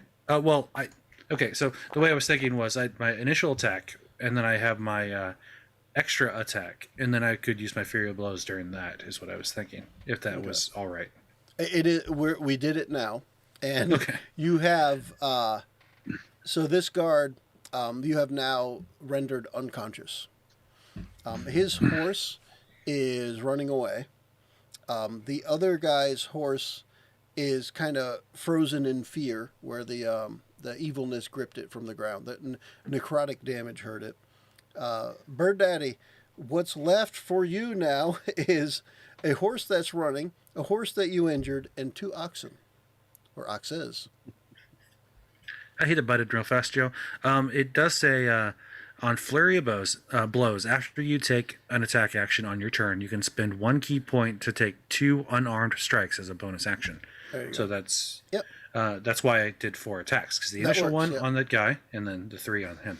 Yeah, when I was playing the monk, I thought Flurry of Blows was 1 more attack, but I kept screwing that up. If you're getting it right, that's better. It does say 2, but good. Okay. Good. Anyway, just clarifying. I want to murder these guys. It was made clear to you guys by the representative that there should be, in this disruption, there should be no half job. Everything should be done fully. Okay, so everybody as of right now is dead or knocked out. Except for the horses and the oxes. Okay. No half job. Now, at this point, because the horses and the oxen really didn't get into initiative, we can kind of drop out of it, and the 3 of you can decide how you're going to finish this up, how you're going to finish the scene. I want to cast Shatter on the big wagon with all the stuff in it, just to like blow all the stuff up. Ouch. Okay. I'm going to pick up the guy who I just knocked out's weapon and slice him on the neck straight through. Okay. Fully decapitating this guy. I guess the driver's still alive, so I'm going to head that direction. Unless Shatter took care of him. I mean, technically, they're not alive. If he's on the card, he was going to take. Yeah. Yeah, technically they're not alive. By D&D rules, they're not alive. I was just saying, I mean, as you're punching them, you're just knocking them out. And then they die as a result of being knocked out severely. You're welcome to finish them however you like. You can put swords through all of their necks. Oh, if Shatter splintered the crap out of that dude into pieces, then go for it. Sure. That's how this character feels, at least. Big Bird. honestly just whatever is left of people who weren't shattered, looting. Okay. The what are you guys doing about the oxes and the horses? Well, since they, unfortunately painted them up to look like minotaurs, I'm going to have to use my mace to crack them over the skulls to leave my mark. Okay. So we will count the horses and minotaurs expired as well. Yep. Can I take 10 cans, set them next to the body I just decapitated, and then roll the head into them and leave it there? You're going to make me write this down, damn it. Yeah.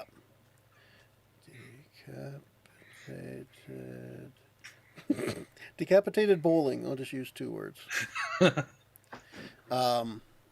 Yes. Yes, you may do whatever you like with this scene. So Bird Daddy was saying you wanted to do what now? Because you were saying anybody who wasn't shattered, you wanted to do what? Yeah, just basically like looting bodies, both Looting. obviously for loot, Okay. but also any other information or anything that's on them, any like letters or anything on Crimson Minotaur. Okay. So they have the driver has essentially the manifest stating how many bottles, how many cans, how many casks, what gallons, where they were being delivered, when they were supposed to be delivered, how much money they were supposed to collect.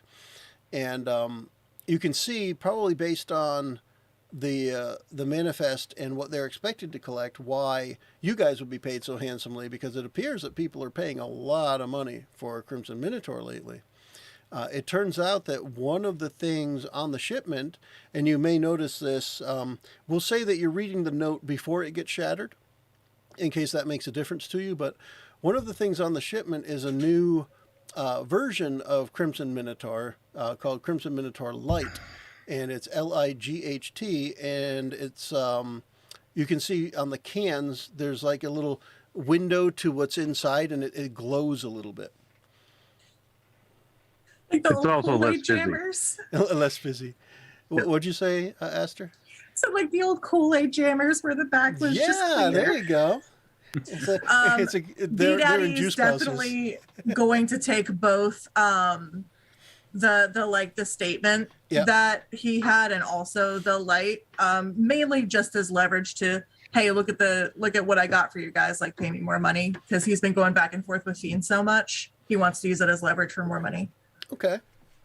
And so for Winslow, you want to destroy everything, essentially. Yes. Yep. Okay. So what isn't taken then will be destroyed. Gungi, did you want to take anything before it was destroyed? And I'm speaking strictly of Crimson Minotaur paraphernalia at this point.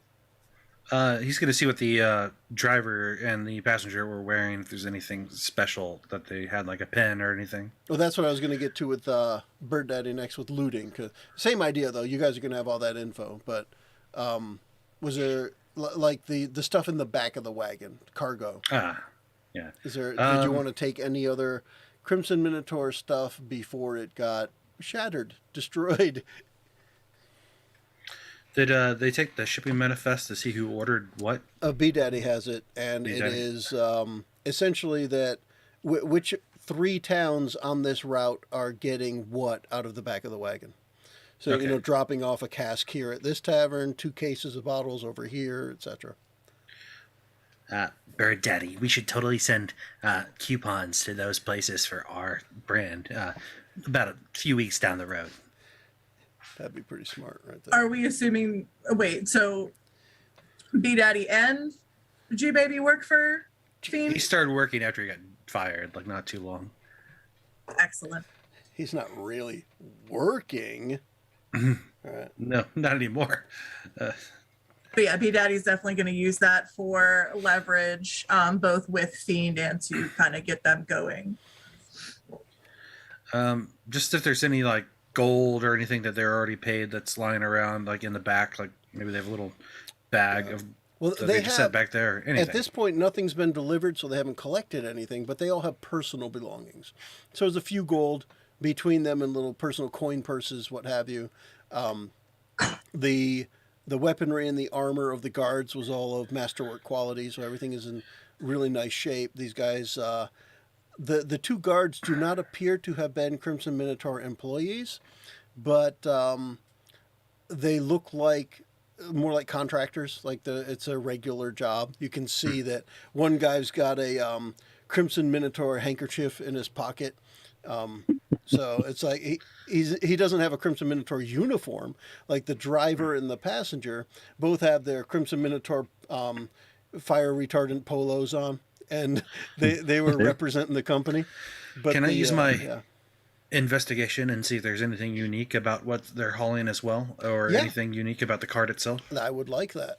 Let's give an investigation roll. Okay, investigation. I'm going to drop that whole combat. 19.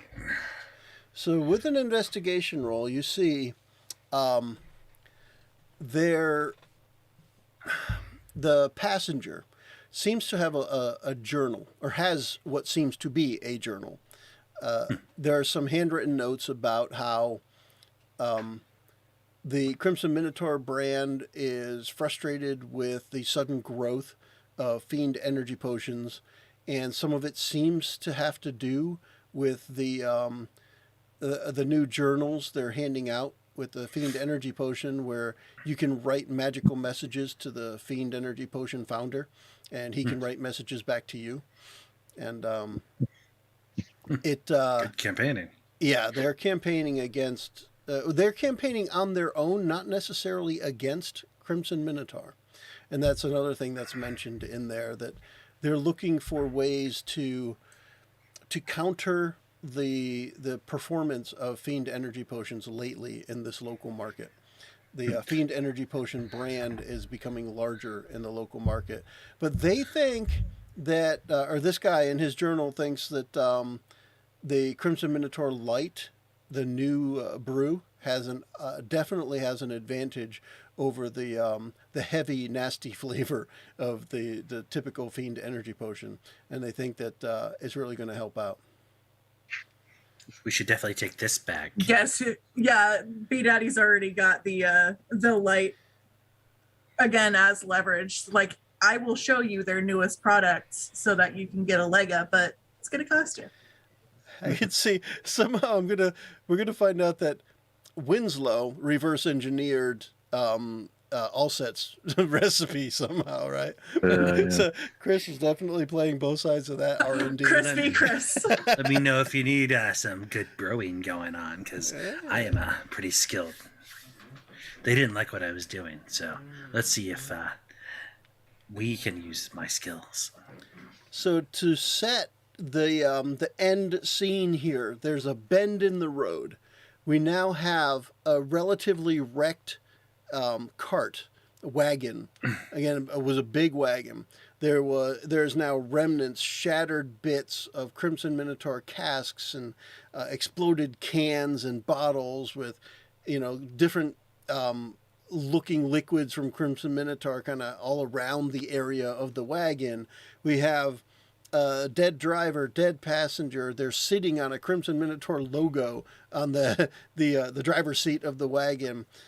2 dead Crimson oxen, and there's also guard next to the wagon. And then a little bit away is a horse, and a little bit farther is another horse and another guard. And I think, does everybody now have a can stuck to them with a sword? Is that like the motif for Gungi, or? He just did that to the one, but he used the head to bowl on the other guy, and then the driver.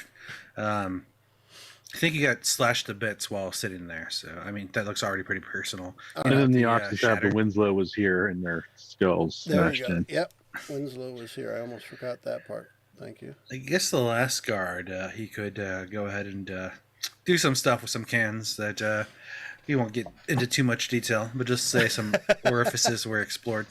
Oh, hey-oh. Crimson Orifice. Oh, no. How to use those bottles one way or another. Nice. That's not a bottle opener, buddy. Okay. So that's the scene as we close that. and you guys know where to go back to meet your contact. And you go back. It's essentially the same place where you started. So it's the seedy tavern, the dark corner. The serving person comes over to you and say it kind of recognizes the three of you. I'd say you're probably a recognizable trio with a big bird, a small gnome, and a human. Right? Winslow's a human, if I remember right. So A variant human. yeah. So you've got Whatever that means. those three, which is probably a unique pairing of the three. And when the server comes over, they say, "Huh, do you want the mead and the hog dish again?" You know that's what we want. Always. Very well. I'll let them know you're here. And about a minute or so later, in walks the same guy. And you only know it's the same guy because you can discern the facial features right away. But his hair is actually blonde this time. And instead of just drab beige clothing, he's wearing almost all black. But he still kind of blends in with the scenery. And he comes over to the table, sits down like he owns the place. Who knows? Maybe he does. And he says, "So, how did you do?" How are Mission you doing, buddy? accomplished. We having some kind of existential crisis or something? What's with the get up? What's with the hair? You can't keep the same look and expect to improve your position. Dress just the say- part, baby. Let's just say you won't be hearing from that wagon anytime soon. Let's just say I didn't hear from the wagon to begin with. How'd it go? There's barely a wagon left. That sounds great. Zero distribution of Crimson Minotaur, am I right? Oh, it's in the negative, baby. It's been distributed in some ways, let's just say. Outstanding. No witnesses, he says, and kind of like pauses on the S's as he realizes he's saying that a little louder than he wanted to. We didn't swoop for squirrels, but I'm pretty sure nothing else is going to speak or squeak, if you catch my drift. Is that what the kids are calling it? Swoop for squirrels? That's what Swoop for B squirrels. Dizzy says. Beat this. Beat to the dabs. So, did you bring any proof?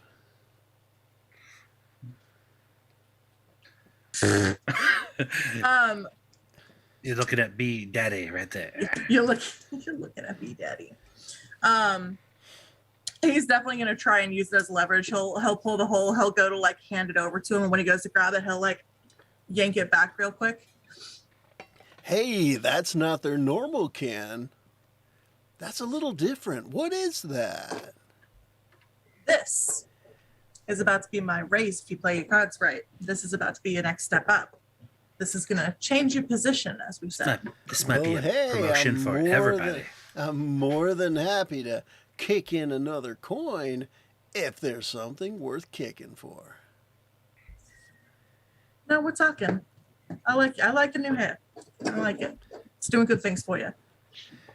Thanks. And he'll kind of look around and go, this is exactly what you're looking for. Now, first of all, and he'll pull out the thing that shows all the stuff that was on there. The little journal thing, yeah. Yeah. No, the manifest for Yeah. the deliveries. Yeah. Okay. First of all, feast your eyes on all the Crimson Minotaur that isn't going to go to anybody. Oh, You're now welcome. that's just beautiful, baby.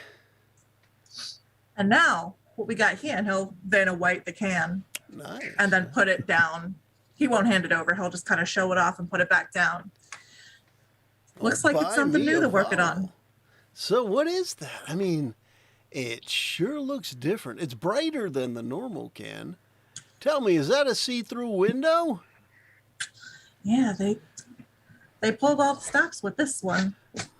Reminded we of can make it juice better. boxes. All right. What are you asking for? What's the deal? Where are we going with this payout? Well, I'm thinking double. Double. I'll Wow. kind of look over at Winslow and see how he reacts to that. Give the nod. The Nod of approval. nod. Everybody just looks at each other and nods. Well, tell you what. Let me see the can up close and personal, and I'll let you know. And he holds his hand out because you've been keeping it from him so far, right? Mm-hmm. How do I know I can trust it? How do you know you can trust me? Well, I haven't told anybody about what you guys have done, and I don't plan to. Who's to say we did anything? You just did. You You. We were never there. you got the double coin on you. Let's see the sparkly first. Well, I've got what the original agreement was just outside. Just outside. That's not scary or anything. Well, then, when you get the double, we get the can. Tell you what, you sit tight for a minute, enjoy the mead. It's flavored with Fiend Energy Potion. I'll be right back. No one drink it. No one. The Fiend energy drink is terrible. No, It's he takes a moment. He gets up and he turns like he's walking towards the front and kind of side shuffles out the side door, and he's out there for several minutes. What do you guys think while he's gone? I think we go out the back. What do you think? You think I'm Finishing hungry my meal. yet? Winslow said, "I think I'm hungry." There's some food here. This guy's being really sketchy. The payment was outside. Well, if you consider, I mean, I'm thinking of this logistically. He's not going to necessarily walk in with a chest that has 3,000 gold pieces in it. It seems. I guess that's true. Yeah, and that's why I say it's from that perspective. That's why he said it's outside. But he comes back after a minute or so, and he sits back at the table, still nice and confident, cocky grin on his face. His hair is orange now instead of yellow, and his clothes are kind of a dark gray, not quite black. But just looking at him, it's the same guy. It's just there's something he's changing. I'm guessing subtly. you get bored really easily. I'm guessing you might be right. Here's the deal, folks. I don't have 6,000 gold here. However, here's what we can do. We can go to 4,000 gold pieces. That's 1,000 more than our original agreement. You hold on to that can for a week, and we'll come find you with the other 2,000. How does that sound, Bird Daddy? I'll kind of look at the other two and nod. I think you got yourself a deal. I give the nod again. Nods. All right. And he has this small chest coffer, a small thing, and he's like, I hope you don't mind that it's in platinum. Trying to save the space, No, that's fine. All right. More So space in my pockets. here's what we'll do. Now, let me assure you, we know how to find you. In a week, I'll come looking for that can, and we'll have the other 2,000 gold pieces to pay off the deal. Perfect. That's fair. You guys enjoy your meal, and I'm going to head off now. And he gets up and walks away. So y'all... That guy gives me the creeps. He should. He is. So he walks out, and this time he walks out the front door, and the small chest he leaves you has a whole bunch of platinum in it, and it is the equivalent of 4,000 gold. And you just have to figure out how to launder that appropriately, right? However you guys normally, as thugs, however you normally get your money into circulation. So did you, I guess one thing I forgot to ask, did you give him the manifest? I mean, I know you showed it to him, But did you give him No, the he's going to delivery keep orders? everything until he comes back with his Okay. share. Okay. Then that's how we will leave that piece then. So with that, we can kind of wrap up this chapter. And just as a description for you guys, I know we said it a little bit before we started. I may have hinted to it as we got going in the stream at the beginning. But what we're doing here is we took this opportunity with Jason not being available to kind of play the backstory to a scene that we'll be setting up, or that we now have set up for our next adventure from the stream. So in 2 weeks, we Bridget liked this one, and hey Anthony, thanks for joining us as well. But in 2 weeks, we are actually going to find ourselves in this scene. So we, and when I say we, I mean, the three of us plus Jason as our normal group. We're going to find ourselves there at that scene, and you guys can even help me describe it. As I set the scene, you can help me fill in any blanks I might miss. Like if I forget about the decapitated bowling, Randy, you can fill that in, right? Right. Guys with the sword and the can stuck to them, and Aster, if I forget about the guy frozen to the ground, you might be able to point out how it looks like he got frozen to the ground or something, right? But that's a scene that our regular group will happen upon when we pick up next time. What do you guys think about it as a little railroad one-shot of being the bad guys?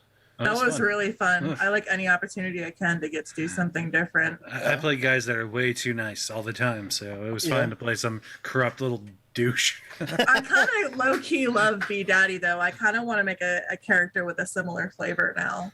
I'd be fine. I'd be fine revisiting this again because the thugs all lived, and it'd be easy enough to have Jason. I can just roll another random character, and give it to Jason and tell him, "All right, you're now part of this posse, or you just weren't available for the last job," and we can always throw it in as a little side hustle sometime, and that could be neat too, because we're going to have probably a couple more opportunities for this kind of thing as we get into Marty Shimmerwick's story arc.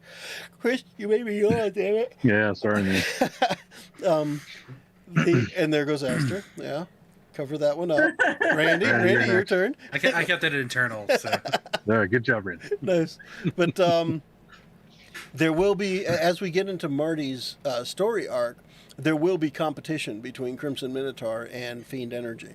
So there'll probably be an opportunity for something like this to happen again. Who knows? We may even be able to split up an episode between the good guys and the bad guys and see how that works out. But in the meantime, it was fun for me just coming up with this. How I already had the scene set, and you guys will see it when we get started next week or next time. But I already have a map of 2 dead horses, 2 oxen, and a cart. So I'm like. So I've got to figure out, there was some railroading that had to be done because that's how the scene is going to open. And I wanted to make sure we played it into how we could fit that in there. And I think it went pretty well. Thank you guys for picking up random characters 5 minutes before we started and just having some fun with them. I like how Bird Daddy had a touch of a Bronx accent in there. I don't know what happened. I was like, this is going to be somewhere between like the typical like mafia gangster. Yeah, there you go. And just like a random thug on the streets who just thinks he's like the top dog. Yeah, or Bird. But I don't know what it was. It just, that was what popped out. I was like, villain, and then my brain went, yeah, see. Yeah. With you doing that, it made me like bounce between Jersey and like a southern draw. And then like combining the two terribly. Then Winslow the cleric with an utter disdain for anything Crimson Minotaur branded.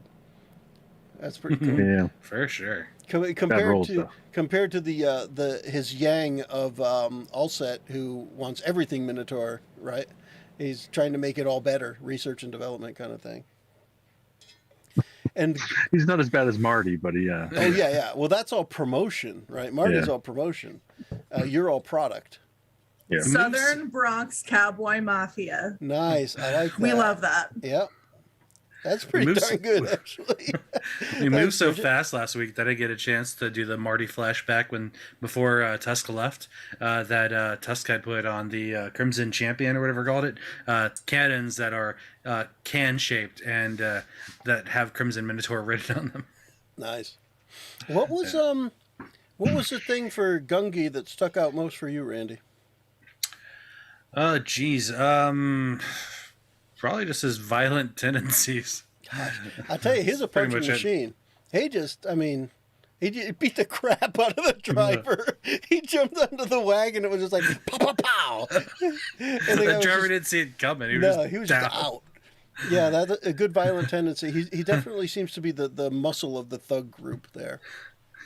Yep, he'll either use his brain the best he can or his fists do the talking. The fist definitely worked for sure. For sure. Cool. The one thing that I think I would want to do as far as a future visit to this group, and you guys can think of this separately, but would you have a street name for your gang? All right, you've got a group of 3 thugs, possibly 4 if we go with playing it again as a group with these folks, because Jason would be involved. But if you have a thought as to what that group might be called, that could be pretty cool. But just food for thought.